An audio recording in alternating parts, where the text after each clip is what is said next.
Good morning बच्चों। आज हम फिर बाल राम कथा का बचा हुआ जो पहली कहानी है अवधपुरी में राम, उसका बचा हुआ जो भाग है उसको पढ़ने के लिए यहाँ पर हैं आपके सामने। आप भी, मैं धीरे धीरे पढ़ रही हूँ, इसको आपको समझा रही हूँ, और जब मैं रीडिंग करती हूँ तो आप भी मेरे साथ रीडिंग करिएगा। तो बच्चों, पहली बार हमने वाल्मीकि की कथा बताई थी, रामायण के कितने वर्जन हैं, किस किस भाषा में लिखी गई है, तो आपने भी शायद इसके बारे में चर्चा की होगी। और आजकल टीवी में सीरियल भी आ रहा था पहले, अभी उसने शायद आपने देखा होगा उसको। तो बच्चों आइए हम कथा का बचा हुआ भाग पढ़ते हैं। हमने पढ़ लिया था कि राम, लक्ष्मण, भरत, शत्रुघ्न बड़े हो गए हैं।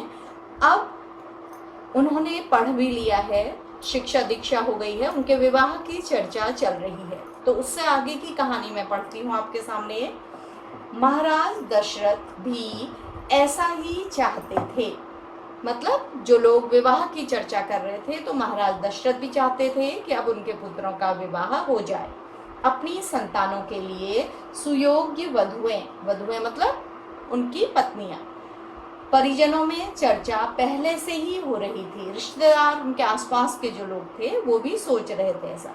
बाद में पुरोहितों को भी इसमें शामिल कर लिया गया। पुरोहित होते हैं बेटा हमारे कुल गुरु, हमारे पंडित, आज के युग में हम कहेंगे जो पंडित हमारे घर में पूजा करवाने आते हैं। अयोध्या का राजमहल एक दिन ऐसी ही चर्चा चल रही थी, गहन मंत्रणा। अयोध्या के राजमहल में आजकल ऐसी ही बातें हो रही थी, और एक दिन तो बहुत गहरी चर्चा चल रही थी इस विषय में। ठीक है, मंत्रणा का मतलब होता है सब लोग मिलकर सोच विचार कर रहे थे। तभी एक द्वारपाल होता है तो दरवाजे में रहने वाला, आजकल कहें तो गार्ड जो होता है बेटा, घबराया हुआ अंदर आया। उसने सूचना दी कि महर्षि विश्वामित्र पधारे हैं। महाराज दशरथ तत्काल अपना आसन छोड़कर खड़े हो गए, द्वार की ओर बढ़े, महर्षि की अगवानी करने। उन्हें लेकर दरबार में आए। विश्वामित्र को ऊंचा आसन दिया गया। बच्चों, इस पैराग्राफ में देखिए एक महत्वपूर्ण बात है कि आप कंपैरिजन करिएगा आज के नेताओं का, कि राजा दशरथ इतने बड़े राज्य के राजा हैं और एक ऋषि के आने पर, महर्षि के आने पर वो स्वयं अपना आसन छोड़कर खड़े हो गए, द्वार की ओर बढ़े और महर्षि को अंदर लेके आए, और उन्होंने महर्षि विश्वामित्र को अपने से भी ऊंचा आसन दिया। तो उस समय में ऋषियों, मुनियों और गुरुओं का अत्यधिक सम्मान था। ठीक है, ये भी सीखने की बात है कि इस कहानी से हम क्या क्या सीख रहे हैं। विश्वामित्र कभी स्वयं राजा थे, बहुत बड़े और बलशाली। बाद में अपना राजपाट छोड़ दिया, संन्यास ग्रहण कर लिया, जंगल चले गए। आपको ऐसे कोई और भी राजा याद हैं जिन्होंने अपने राज्य को छोड़कर संन्यास ग्रहण किया? हाँ बच्चों, महात्मा बुद्ध, आपको पता है वो शुद्धोधन के पुत्र थे राजा के, और वो उनको राज्य मिलने वाला था। राजा शुद्धोधन चाहते थे कि उनके पुत्र राज्य ग्रहण करें, लेकिन वो सब कुछ छोड़कर सन्यासी बन गए थे। तो इसी तरह से विश्वामित्र भी सन्यासी बन गए थे, अपने राज्य को उन्होंने छोड़ दिया था। वहीं उन्होंने अपना आश्रम बनाया, उसे उन्होंने सिद्धाश्रम नाम दिया। उनके आश्रम का नाम था बच्चों सिद्धाश्रम। महर्षि के स्वागत सत्कार के बाद दशरथ ने कहा, एकदम से नहीं पूछा कि आप क्या आए हैं, उनका स्वागत किया, सत्कार किया, आवाभगत की, उसके बाद पूछा, महर्षि आज्ञा दें, मैं आपकी क्या सेवा कर सकता हूँ? आप अपने मन की बात कहिए, आपकी आज्ञा का पूरी तरह पालन होगा। राजन, मैं जो मांगने जा रहा हूँ उसे देना आपके लिए कठिन होगा, आप आज्ञा दीजिए। महर्षि, मैं उसे पूरा करने के लिए तत्पर हूँ, बिल्कुल नहीं हिचकूंगा। तो राजा दशरथ ने कहा कि आप महर्षि मुझे जो भी आज्ञा देंगे मैं उसे पूरी तरह से करूंगा, मैं उसके लिए मना नहीं करूंगा। तो विश्वामित्र ने कहा, मैं सिद्धि के लिए एक यज्ञ कर रहा हूँ। सिद्धि होती है सिद्धियां प्राप्त करने के लिए, बेटा ताकत प्राप्त करने के लिए, अलौकिक शक्तियों को प्राप्त करने के लिए। अनुष्ठान मतलब यज्ञ का जो कार्यक्रम है वो एकदम पूरा हो गया है लगभग, लेकिन 2 राक्षस उसमें बाधा डाल रहे हैं। मैं जानता हूँ कि उन राक्षसों को केवल एक ही व्यक्ति मार सकता है, वह राम है। आप अपने ज्येष्ठ पुत्र को मुझे दे दें, ज्येष्ठ माने सबसे बड़े, ताकि यज्ञ पूरा हो। विश्वामित्र ने कहा। दशरथ पर जैसे बिजली गिर पड़ी। तो विश्वामित्र क्यों आए थे बच्चों? विश्वामित्र ऋषि थे, वो जो भी यज्ञ करते थे राक्षस उनको यज्ञ को पूरा नहीं करने देते थे। तो उन्होंने राम की वीरता के बारे में सुना था, इसलिए दशरथ के पास आए थे, ताकि वो राम को अपने पास ले जाएं और उनका यज्ञ पूरा हो। लेकिन जैसे ही विश्वामित्र ने दशरथ से ये बात कही तो उन पर बिजली गिर पड़ी, मतलब वो बहुत परेशान हो गए। उन्हें पहले वो समझते ही नहीं थे कि विश्वामित्र उनके सामने ऐसी मांग रख देंगे, तो वो परेशान हो गए, वह अचकचा गए, मतलब घबरा गए। उन्हें उम्मीद ही नहीं थी कि मुनिवर उनसे राम को मांग लेंगे, क्योंकि राजा दशरथ राम से अत्यधिक प्यार करते थे। उनके ज्येष्ठ पुत्र, उनके सबसे प्रिय दशरथ चिंता में पड़ गए।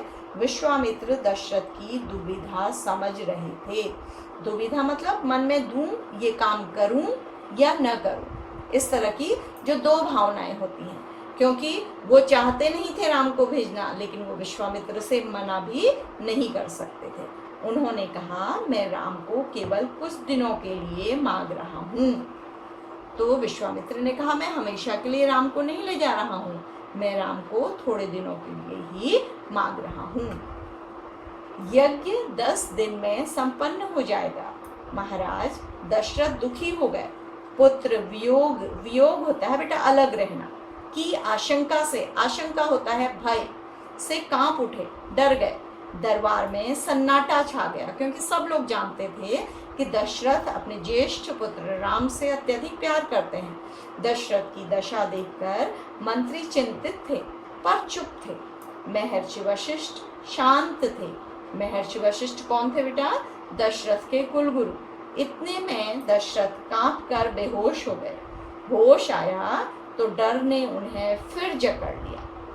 दशरथ अचेत हो गए राम के जाने की आशंका से कि राम चले जाएंगे। फिर उन्हें थोड़ी देर में होश आया तो वो फिर डर गए। तो इसके पश्चात फिर दोबारा गिर पड़े, संज्ञा शून्य पड़े रहे, मतलब निश्चेष्ट, बेहोश होकर, मूर्छित होकर पड़े रहे। महर्षि विश्वामित्र का क्रोध बढ़ता जा रहा था। महर्षि विश्वामित्र इस प्रकार के राजा को देखकर क्रोधित होते जा रहे थे। दरबार सशंकित था, डर रहा था दरबार कि अब क्या होगा। उन दिनों आप लोगों को पता होगा कि ऋषि मुनि राजाओं को क्या दे दिया करते थे? श्राप भी दे दिया करते थे, किसी अनिष्ट की आशंका से। अनिष्ट होता है बेटा कि बुरा होने की आशंका से। आशंका मतलब भय। वे कुछ समझ नहीं पा रहे थे।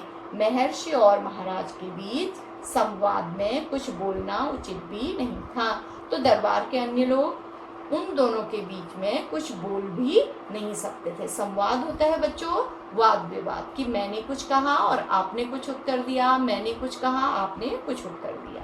ठीक है। मुनि वशिष्ठ चुपचाप आकर महाराज दशरथ के पास खड़े हो गए। उनके कुलगुरु अपने राजा के पास आए। थोड़ी देर बाद दशरथ उठे, स्वयं को संभालते हुए। उन्होंने महर्षि से विनती की, महामुनि, मेरा राम तो अभी 16 वर्ष का भी नहीं हुआ है, वह राक्षसों से कैसे लड़ेगा? राक्षस मायावी हैं, वह उनका छल कपट कैसे समझेगा? तो दशरथ क्या कहने लगे विश्वामित्र से कि राम तो अभी बहुत छोटे हैं, वो इतने बड़े बड़े राक्षसों से कैसे लड़ सकते हैं? बच्चों आपको पता होगा कि राक्षस माया भी जानते हैं, वो अपना रूप बदलना जानते हैं, उड़ना जानते हैं, अपने आकार को बदलना जानते हैं। तो दशरथ ने कहा कि वो राम जो है वो बहुत सीधे हैं, छोटे हैं, बच्चे हैं, वो उनके छल कपट को, जो उनकी माया है, उसको समझेंगे नहीं। क्योंकि इसमें मैं आपको एक बात और बताना चाहती हूँ बच्चों कि राम तो वीर थे, लेकिन पिता को उनका बच्चा जो होता है वो हमेशा कैसा लगता है? छोटा। चाहे वो 40 वर्ष का हो जाए। आप अपने घर में दादाजी को देखिएगा या नाना जी को, आपकी मम्मी और पापा को, अभी भी वो कितनी ही चीजें बताते होंगे, अभी भी उनको वो क्या लगते होंगे, छोटे लगते होंगे। तो ऐसे ही यहाँ दशरथ को राम क्या लग रहे हैं, छोटे लग रहे हैं। उन्हें कैसे मारेगा? इससे अच्छा तो यही होगा कि आप मेरी सेना ले जाएं, मैं स्वयं आपके साथ चलूं, राक्षसों से युद्ध करूं। महर्षि विश्वामित्र ने कोई प्रतिक्रिया व्यक्त नहीं की, रिएक्शन नहीं दिया, कुछ नहीं बोले। क्रोधित थे पर उसे व्यक्त नहीं कर रहे थे। उन्हें यज्ञ के नियम याद थे। विश्वामित्र को क्रोध तो आ रहा था, लेकिन अपने यज्ञ के कारण वो चुप थे, क्योंकि उन्हें याद था कि यज्ञ के समय में क्रोध करना किसी के लिए भी ठीक नहीं है, क्योंकि उन्हें पता था कि क्रोध करने से यज्ञ खंडित हो जाता है, अनुष्ठान अधूरा रह जाता। मैं राम के बिना नहीं रह सकता महामुनि, एक पल भी नहीं। आप राम को छोड़कर जो चाहे मांग लें, उसे मत ले जाइए। मैं राम को नहीं दूंगा, बिल्कुल नहीं, वह मेरे बुढ़ापे की संतान है। अंत में राजा ने विश्वामित्र से कह दिया कि वो राम को नहीं दे सकते, क्योंकि वो राम के बिना नहीं रह सकते। और अगर विश्वामित्र चाहें तो वो दशरथ को अपने साथ ले जा सकते हैं, उनकी पूरी सेना को अपने साथ ले जा सकते हैं, लेकिन राम को वो जंगल में भेजना नहीं चाहते थे। फिर दशरथ बोलने लगे, मैं उससे बहुत प्रेम करता हूँ। महर्षि का क्रोध भड़क उठा। दरबार, मंत्रीगण और ऋषि मुनि सत्ते में आ गए, सब सन्नाटे में आ गए, परेशान हो गए। आप रघुकुल की रीति तोड़ रहे हैं राजन। तो विश्वामित्र ने उनसे कहा कि रघुकुल का जो नियम है वो ऐसा नहीं है, क्योंकि रघुकुल के नियम के लिए बच्चों कहा जाता है कि रघुकुल रीति सदा चली आई, प्राण जाहि पर वचन न जाहि। चाहे प्राण चले जाएं, पर रघुकुल के राजा अपने वचनों को नहीं तोड़ते हैं, वचन देकर पीछे हट रहे हैं। यह बर्ताव कुल के विनाश का सूचक है। आप जानते हैं कि मैं स्वयं दुष्ट राक्षसों का संहार कर सकता था, लेकिन विश्वामित्र ने कहा कि वो भी शक्तिशाली हैं, वो भी मार सकते हैं राक्षसों को, लेकिन अब नहीं मार सकते, क्योंकि उन्होंने अब एक सन्यासी का रूप ग्रहण कर लिया है। तो उन्होंने विश्वामित्र ने राजा दशरथ को समझाया कि आपका अपने वचनों से हटना ठीक नहीं है, क्योंकि दशरथ उनसे पहले कह चुके थे कि वो जो भी आज्ञा देंगे उसे राजा क्या करेंगे, पूरा करेंगे। लेकिन मैंने संन्यास ले लिया है, ये विश्वामित्र ने कहा। अगर आप राम को नहीं देंगे तो मैं यहाँ से खाली हाथ लौट जाऊंगा। बात बिगड़ती देख मुनि वशिष्ठ आगे आए। कुलगुरु दशरथ के महाराज दशरथ को समझाया। राम की शक्ति के बारे में, प्रतिज्ञा तोड़ने के संबंध में, महर्षि विश्वामित्र के साथ रहने पर राजकुमार राम को होने वाले लाभ के बारे में। अब वशिष्ठ ने क्या क्या समझाया बच्चों, ध्यान से देखिएगा। एक तो उन्होंने समझाया कि राम वीर हैं, उनमें शक्ति है राक्षसों का मुकाबला करने की। दूसरा समझाया कि यदि वो प्रतिज्ञा तोड़ेंगे राजा दशरथ तो विश्वामित्र उनको क्या दे देंगे, श्राप दे देंगे। और तीसरी बात ये समझाई कि अगर राजकुमार राम विश्वामित्र के साथ जाएंगे तो विश्वामित्र से वो अनेक शक्तियों के बारे में, अनेक सिद्धियों के बारे में और युद्ध के बारे में और सीखेंगे और आगे सीखेंगे।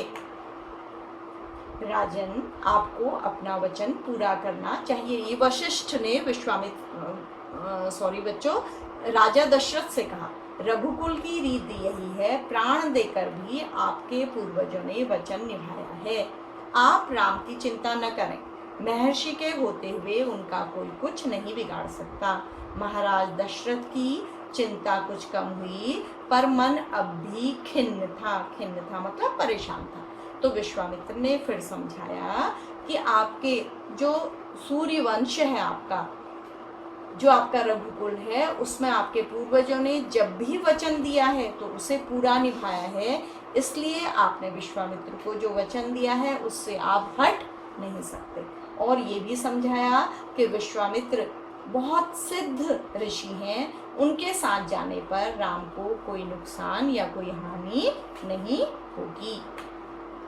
पुत्र विछोह, पुत्र से अलग होने का दुख सभी तर्कों पर भारी पड़ रहा था, लेकिन दशरथ कुछ समझने को तैयार नहीं थे। वो राम से अलग नहीं रहना चाहते थे। गुरु वशिष्ठ ने कहा, महाराज, महर्षि विश्वामित्र सिद्ध पुरुष हैं, तपस्वी हैं, अनेक गुप्त विद्याओं के जानकार हैं। वह कुछ सोचकर ही यहाँ आए हैं। राम उनसे अनेक नई विद्याएं सीख सकेंगे। आप राम को महर्षि विश्वामित्र के साथ जाने दें। तो बच्चों, यहाँ पर संकेत है कहानी का, आगे का, भविष्य का, कि राम को बड़े बड़े राक्षसों से युद्ध करने थे। इसलिए ये सब पहले ही सोचा गया था कि उनको एक तरह से विश्वामित्र के पास जाकर सीखना था युद्ध करना, राक्षसों से कैसे युद्ध लड़ा जाता है, और विश्वामित्र के पास जो अनेक सिद्धियां थी, गुप्त विद्याएं थी, वो भी सीखनी थी। इसलिए विश्वामित्र उन्हें अपने साथ ले जा रहे थे। तो ये सब वशिष्ठ ने विश्वामित्र को समझाया कि आप राम को विश्वामित्र के साथ जाने दें, राम को उन्हें सौंप दें। दशरथ ने मुनि वशिष्ठ की बात दुखी मन से स्वीकार कर ली, क्योंकि दशरथ के पास अब उनकी बात मानने के अतिरिक्त कोई चारा नहीं था। लेकिन वह राम को अकेले नहीं भेजना चाहते थे। उन्होंने विश्वामित्र से आग्रह किया, उनसे प्रार्थना की, कहा कि वे राम के साथ उनके छोटे भाई लक्ष्मण को भी ले जाएं। महर्षि विश्वामित्र ने महाराज दशरथ का यह आग्रह स्वीकार कर लिया। अंत में दशरथ ने कहा कि वो लक्ष्मण को भी राम के साथ भेजेंगे। तो विश्वामित्र ने कहा, ठीक है। वो लक्ष्मण को भी साथ में ले जाने के लिए तैयार हो गए। राम और लक्ष्मण को तत्काल दरबार में बुलाया गया। महाराज दशरथ ने उन्हें अपने निर्णय की सूचना दी। दोनों भाइयों ने उसे सहर्ष स्वीकार कर लिया। सिर झुकाकर आदर सहित इसकी सूचना माता कौशल्या को दी गई। बताया गया कि राम और लक्ष्मण वन जा रहे हैं। पहले दरबार में सब निर्णय हो गया, उसके पश्चात माताओं को बताया गया, और फिर राम और लक्ष्मण को भी ये बात बताई गई। महर्षि विश्वामित्र के साथ नितांत गंभीर माहौल में स्वस्ति वचन हुआ, शंख ध्वनि हुई, नगाड़े बजे। महाराज दशरथ ने भावुक होकर दोनों पुत्रों का मस्तक सूंघकर उन्हें महर्षि को सौंप दिया। मस्तक सूंघकर मतलब उन्हें प्यार किया। और दरबार में नगाड़े बजे, कल्याण के वचन बोले गए, मंत्र बोले गए, नगाड़े बजे, शंख ध्वनि हुई, और दोनों पुत्रों को भेज दिया गया। दोनों राजकुमार बिना विलंब, बिना देर किए हुए महर्षि के साथ चल पड़े बीहड़ और भयानक जंगलों की ओर। बहुत खतरनाक जंगल थे, बहुत घने जंगल थे जहाँ राक्षस निवास करते थे। विश्वामित्र आगे आगे चल रहे थे, राम उनके पीछे थे। लक्ष्मण राम से 2 कदम पीछे अपने धनुष संभाले हुए, पीठ पर तुरीन बांधे। तुरीन होता है बच्चों तरकश, कमर में तलवारें लटकाए।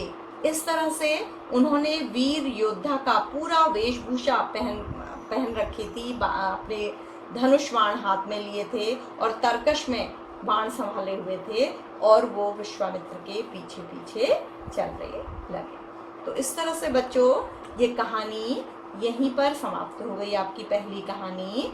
आपने इस कहानी से क्या सीखा, क्या आपको याद हुआ?